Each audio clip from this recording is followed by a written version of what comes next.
Assalamualaikum warahmatullahi wabarakatuh. Apa kabar Parepare? Kembali menjumpai Anda dengan sejumlah informasi menarik seputar kota Parepare. Bersama saya Jauhar Manikam dan saya Raisya Eno. Inilah apa kabar Parepare selengkapnya.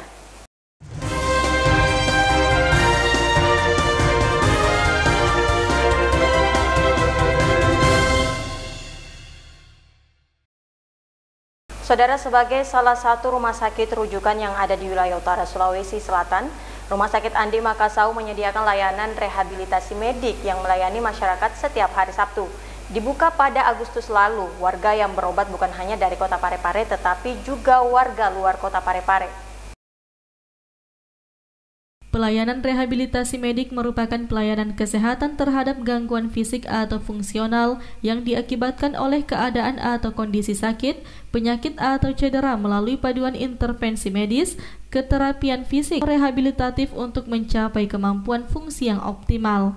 Pelayanan rehabilitasi medik ini diberikan oleh tim rehabilitasi medik yang terdiri dari dokter spesialis kedokteran fisik dan rehabilitasi sebagai dokter penanggung jawab pasien, rehabilitasi medik, fisioterapis, terapis wicara, terapis okupasi, psikolog, perawat rehabilitasi medis, ortotik prostetik, hingga petugas sosial medik. Untuk saat ini, Rumah Sakit Andi Makassau, satu-satunya rumah sakit di wilayah utara Sulawesi Selatan, menyediakan layanan rehabilitasi medik yang melayani masyarakat setiap hari Sabtu. Bahkan sejak dibuka pada Agustus lalu, bukan hanya warga kota Parepare, tetapi warga luar kota Parepare telah menikmati layanan ini. Rehabilitasi medik dilakukan tergantung dari tingkat keparahan kondisi yang dialami pasien. Pasca stroke, pasca patah tulang, sudah dioperasi untuk pasang plate di tulang kakinya, tapi ada masalah untuk kemudian dia bisa berdiri atau berjalan. Nah, pada bagian kami akan memberikan program rehabilitasi. Selain melakukan rehabilitasi medik, semangat pasien yang menjalani terapi juga menjadi faktor penentu dalam penyembuhan setiap pasien. Andi TV Peduli mengabarkan. Masih bersama apa kabar Parepare, pemirsa. Preti atau Parepare Smart Community menjadi salah satu bahan peserta pelatihan kepemimpinan di TV Peduli. Para peserta pelatihan kepemimpinan Administrator Angkatan 3 Pusat Pengembangan Sumber Daya Manusia Kemendagri Regional Makassar yang tergabung dalam kelompok 1 mengunjungi lembaga penyiaran publik lokal milik pemerintah kota Parepare, yakni LPPL TV Peduli pada Rabu 7 Oktober 2020. Para peserta pelatihan kepemimpinan administrator selama berada di studio TV Peduli menerima penjelasan dari Kepala Dinas Kominfo Kota Parepare HM Iskandar Nusu SSTP MSI terkait salah satu layanan inovasi dari Dinas Kominfo, yakni Preti atau Parepare Smart City, serta layanan publik yang dikelola oleh Dinas Kominfo Kota Parepare dan disiarkan secara live melalui TV Peduli. Mengucapkan terima kasih atas kunjungan studi lapang ke Dinas Komunikasi Informatika dalam hal ini bertempat di studio TV Peduli. Dan betul disampaikan oleh Bapak Pembimbing tadi bahwa pemerintah Kota Parepare ini kita mempunyai dua lembaga penyiaran publik lokal, yaitu TV Peduli dan Radio Peduli Parepare. Jadi tidak semua daerah memiliki LPTL tersebut. Ya, jadi kita Pemerintah Parepare dalam pengelolaannya masih kita full dari Dinas Kominfo. Nanti ini ke depan untuk pemberdayaan akan lebih profesional ke depannya. Ya. Dan juga di Dinas Kominfo ini sesuai dengan visi misi kami, namanya itu sebagai organisasi atau kerja sebagai supporting system. Jadi kita mensupport, jadi ada tiga bidang yang di Dinas Kominfo ini. Yang pertama kita menangani itu terkait dengan informasi komunikasi publik, ya seperti ini. Jadi termasuk dengan pelayanan termasuk pelayanan diseminasi informasi, pemberian informasi, termasuk radio dan TV Peduli ini, ya. Termasuk kita diseminasi informasi itu informasi melalui mobil layanan informasi publik atau mobil rolling yang itu kita.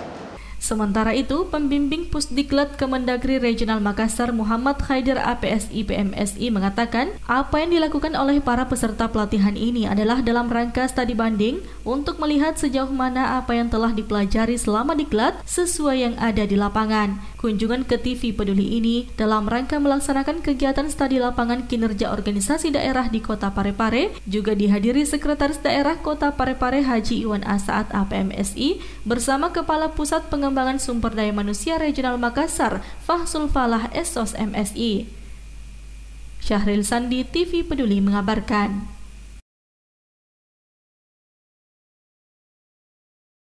Saudara, meski aparat gabungan terus melakukan operasi penegakan Perwali nomor 31 tahun 2020, masih saja ada masyarakat yang tidak menggunakan masker saat beraktivitas di luar rumah. Menurut data terakhir, mayoritas pelanggar protokol kesehatan ini didominasi warga luar daerah. Masuk dalam kategori zona merah, Kota Parepare terus berupaya memutus mata rantai penyebaran virus corona dengan gencar melaksanakan operasi justisi untuk meningkatkan kedisiplinan warga terhadap protokol kesehatan.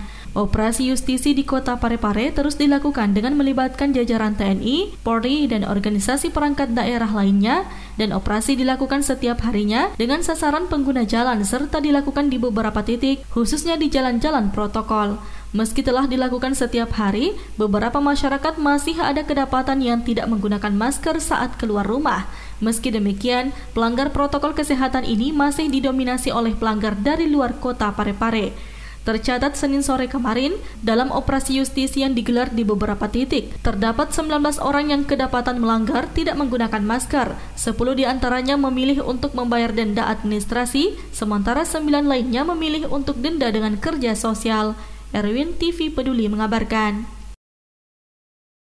Pemirsa, Parepare kembali memaksimalkan agar biaya listrik penerapan jalan umum atau PJU Kota Parepare lebih hemat dengan cara melakukan pengalihan lampu PJU dari non-meter ke sistem meterisasi.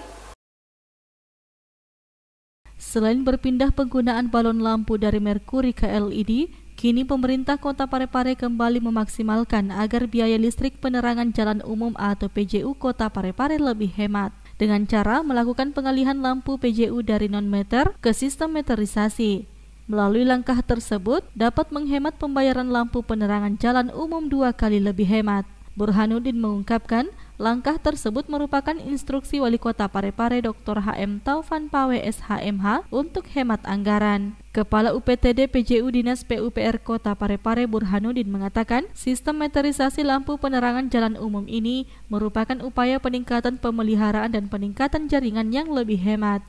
Kita genjot non-meter, kita alihkan semua lampu-lampu yang sifatnya kontrak, kita kerjasama dengan PLN, kita alihkan masuk ke jaringannya PJU, dan itu kita bisa menurunkan pembayaran listrik PJU itu 80 juta.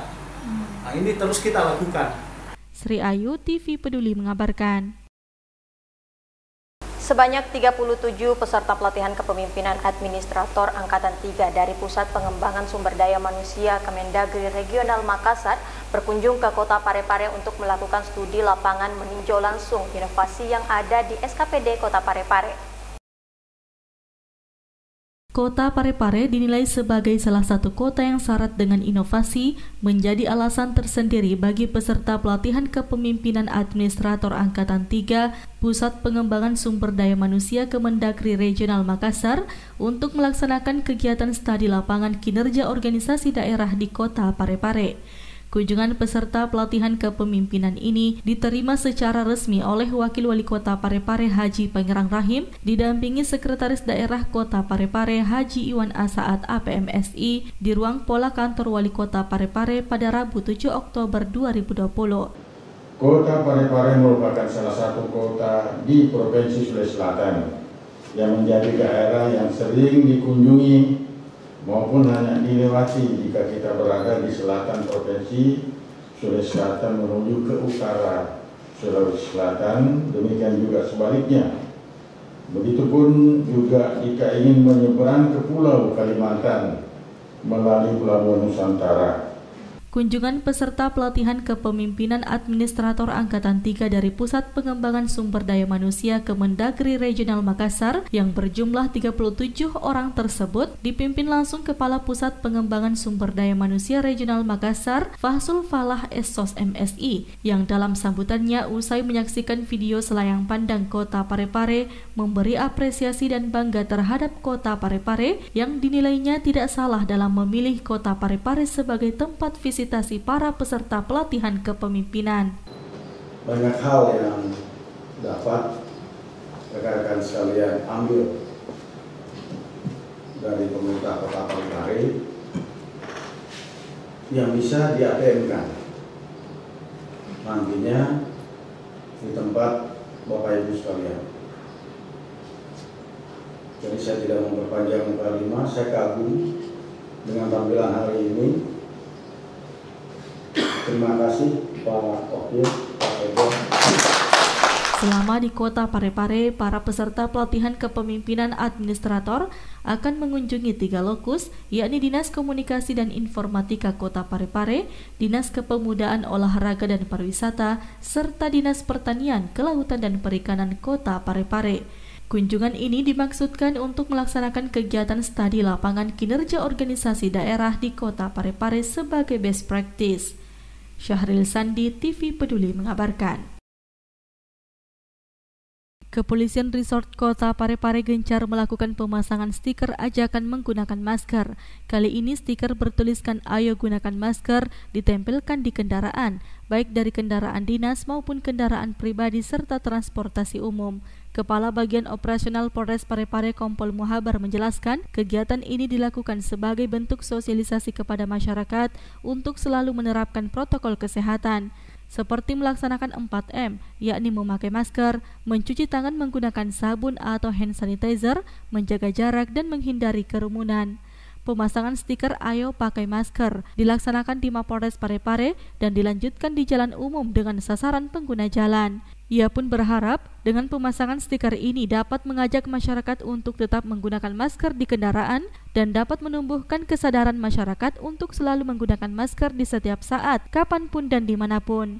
Hal ini juga dilakukan untuk membantu pemerintah dalam upaya memutus mata rantai penyebaran COVID-19, khususnya di wilayah hukum Polres Parepare. Erwin, TV Peduli mengabarkan.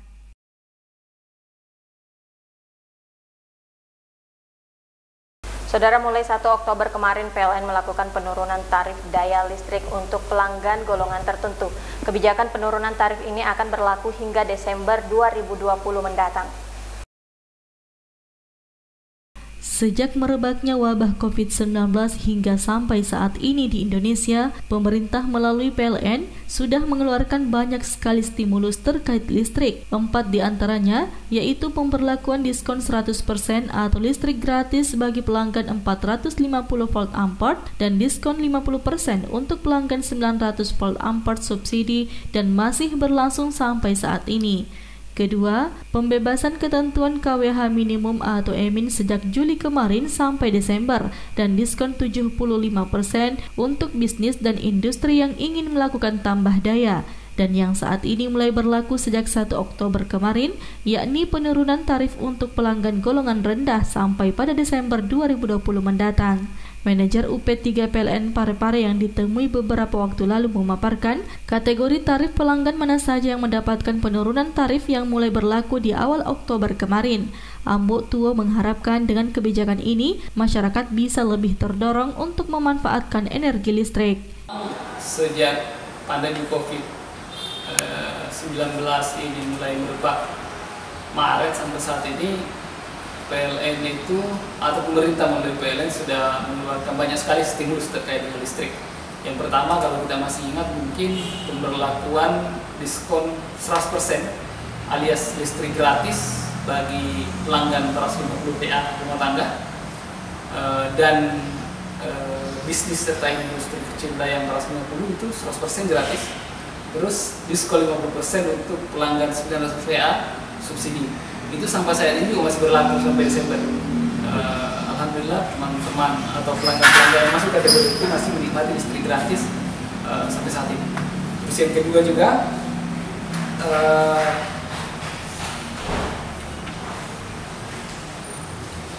pembebasan emin kemarin. Jadi untuk industri atau bisnis yang tidak beroperasi maksimal atau hanya beroperasi di level terendah atau yang minimum, itu ketentuan emin tidak diberlakukan.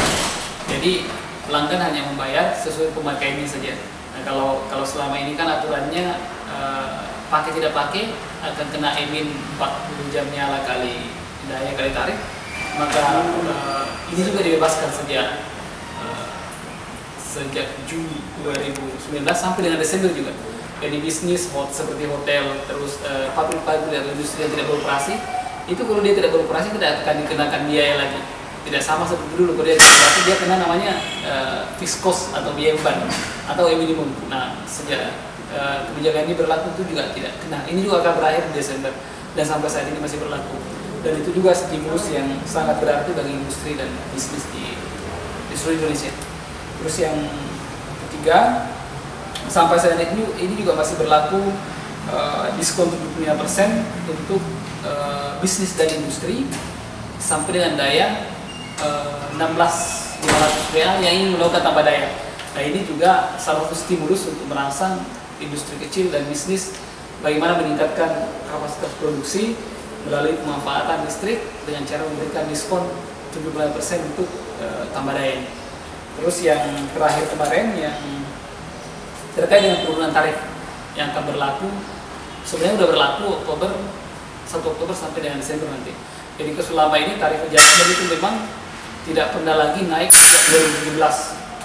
Nah, atau tidak pernah mengalami perubahan sejak 2017. Nah, 31 Agustus kemarin Kementerian SDM mengeluarkan kebijakan perubahan tarif adjustment ini bukannya naik tapi malah turun.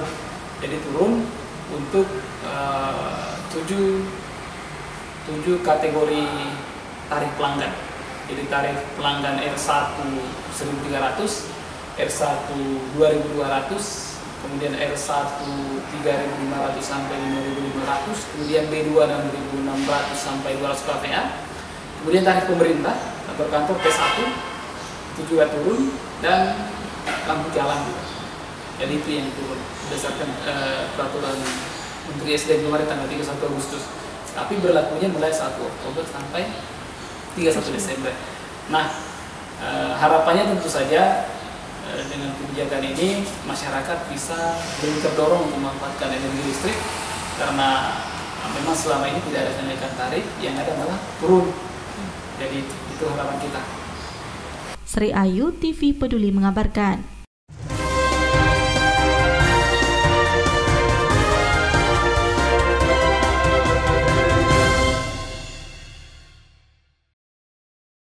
Demikian tadi rangkaian Apa Kabar Parepare yang berhasil dihimpun oleh redaksi kami. Saya Raisya Eno. Saya Jo Armanika mewakili segenap kru yang bertugas mengucapkan terima kasih atas kebersamaan Anda dan salam TV Peduli.